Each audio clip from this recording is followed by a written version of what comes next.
এই কয়েকটি ফুল দিয়ে যদি আপনি মা লক্ষ্মী দেবীর পুজো করতে পারেন তাহলে কিন্তু অত্যন্ত শুভ বলে মনে করা হয়। শুধুমাত্র বৃহস্পতিবার দিন নয়, শুক্রবার দিনও কিন্তু এই কয়েকটি ফুল দিয়ে মাকে পুজো করলে মা অত্যন্ত খুশি হন। প্রথমটি হলো পদ্মফুল। পদ্মফুল মা লক্ষ্মী দেবীর অত্যন্ত পছন্দের, তাই অবশ্যই কিন্তু শুক্রবার এবং বৃহস্পতিবার মা লক্ষ্মী দেবীকে একটি পদ্মফুল নিবেদন করতে ভুলবেন না।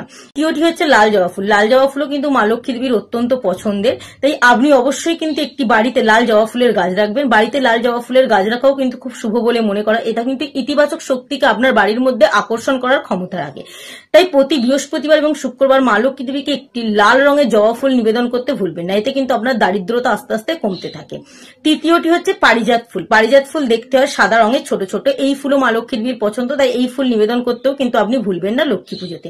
এছাড়া আসছে কেতকী ফুল। কেতকী ফুল কিন্তু অনেক রঙের হয়, তবে মা লক্ষ্মী দেবীর পছন্দের হচ্ছে সাদা রঙের, তাই সাদা রঙের কেতকী ফুল যদি আপনি বৃহস্পতিবার এবং শুক্রবার মাকে নিবেদন করতে পারেন, পুজো করতে পারেন, তাহলে কিন্তু আপনার অর্থের দিকের কখনো কমতি থাকবে না।